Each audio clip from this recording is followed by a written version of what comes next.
Olá, sejam bem-vindos ao Monobarra Podcast do Histórica Música HM, sua fonte segura de conhecimento histórico relacionado à música na internet.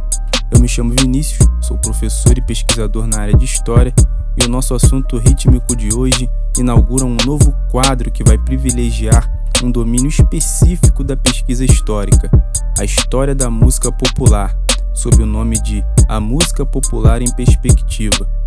Para o início dos trabalhos, vamos começar por um gênero musical cuja essência é urbana e contemporânea. Estamos falando do rap. Solta o som.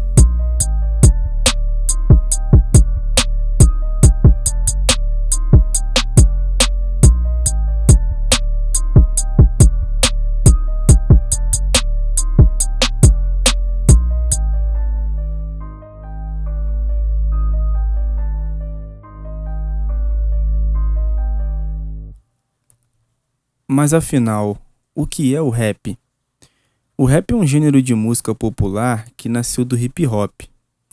Este último que, tendo completado os seus 50 anos na temporada passada, 2023, se trata de um movimento cultural surgido por volta da segunda metade da década de 1970 e que foi conduzido para funcionar como uma espécie de meio alternativo. Tudo isso através do incentivo à arte, dentre as quais estava a música, para uma geração de jovens que vivia e estava sendo tragada para dentro da marginalidade e se tornando vítimas da escalada da violência presente nos bairros empobrecidos de Nova York. De maneira mais precisa, o rap surgiu no ano de 1973, quando em alguns dos bairros pobres de Nova York, com destaque para o Bronx, majoritariamente habitados por imigrantes afro-americanos, caribenhos e latinos, a interação estabelecida por esses grupos levou à confluência dos elementos de suas culturas e com isso refletiu nas suas formas de fazer arte, principalmente a música, o principal instrumento de entretenimento por eles encontrado em meio à degradação social de seus bairros. A criação da organização comunitária Zulu Nation, Nação Zulu, na qual estão ligadas as origens do hip hop, esse movimento sociocultural que é a salvaguarda do rap, tinha como sua principal preocupação, e aí abrem aspas aqui para Ricardo Tepperman, antropólogo brasileiro, combater a violência entre as gangues, promovendo a competição por meio dos chamados 4 elementos. Essa violência referida por Ricardo Tepperman diz respeito aos confrontos sociais urbanos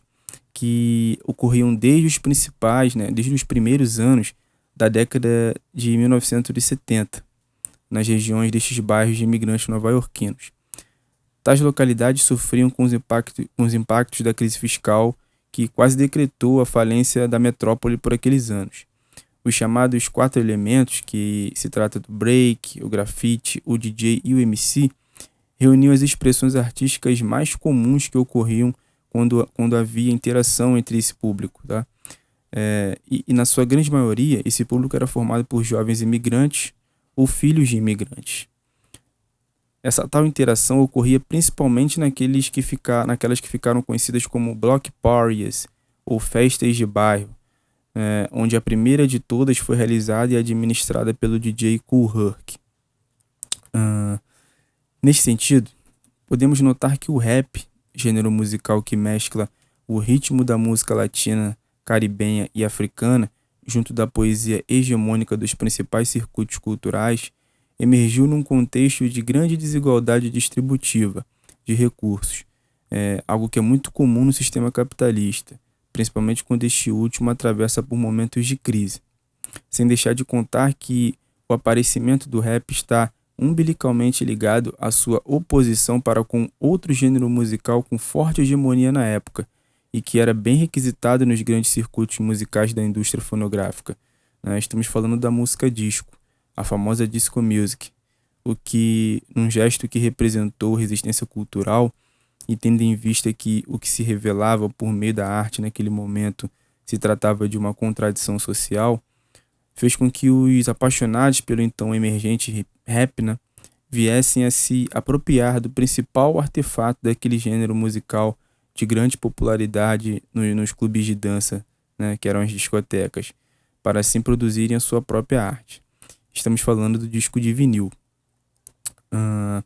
Entretanto, em meio àquelas propriedades da indústria fonográfica, o que se trata de um incomensurável tipo de monopólio comercial, onde se destacava a música disco, iniciou-se um processo de assimilação do gênero rap para dentro de sua órbita, vendo no mesmo uma grande oportunidade comercial. Era assim o início do rap como um tipo de música popular, tá? E isso tudo ocorrera por volta do início da segunda metade da década de 1970, com destaque para um episódio que data de 1979, no qual foi lançado o primeiro grupo de rap da história em meio a toda a ciranda da indústria da música da época, né? Estamos falando do grupo Sugar Hill Gang, além da sua primeira música, que também é considerada a primeira de rap nesse formato, a Rapper's Delight, né? A partir disso, a empreitada fonográfica do rap terminou por gerar desconforto em dos fazedores e divulgadores do mesmo. Muitos acreditavam na grande oportunidade que surgira com a universalização do gênero musical e os elementos existentes junto a ele.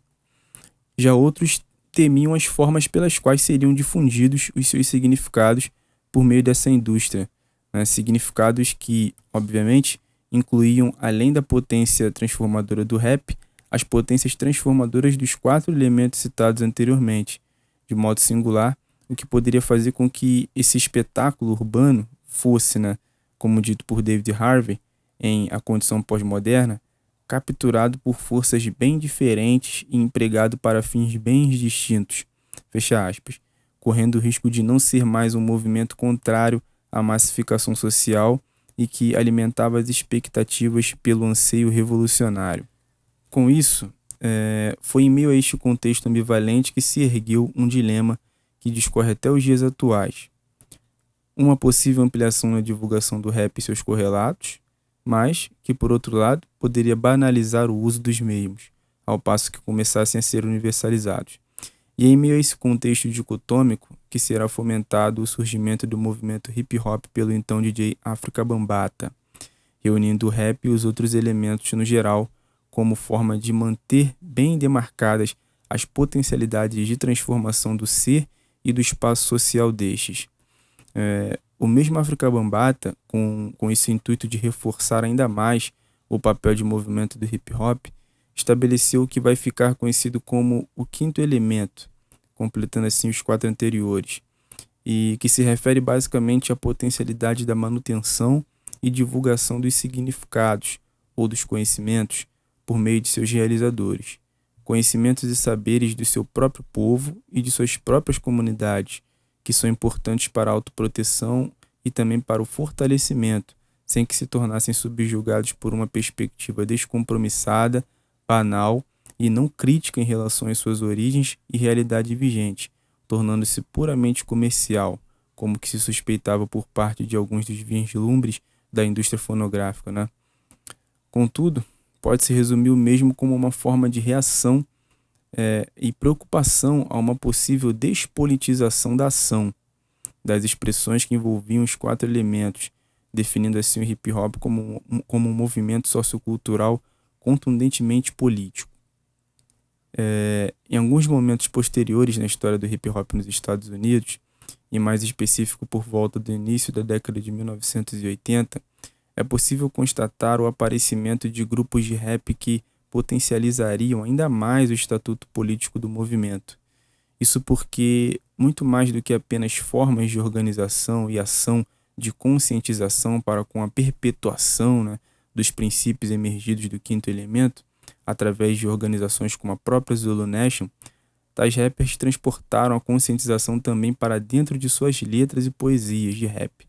fazendo com que se consolidasse um gênero ou subgênero que viria a ser intitulado de Political Hip Hop, sintetizando o caráter de contundência política do movimento. Um dos primeiros grupos de rappers a se destacarem neste gênero foi o Grandmaster Flash and the Furious Five, fundado em 1978. E é justamente durante esse período de ascensão do political hip hop que as primeiras referências acerca do hip hop e seus elementos começaram a chegar ao território brasileiro, dando assim as bases para o surgimento de potentes vozes como as dos Racionais MCs, do GOG, e continuadas por outros da atual e mais recente geração, como os artistas Zudzilla, Djonga e até mesmo o BK. É isso.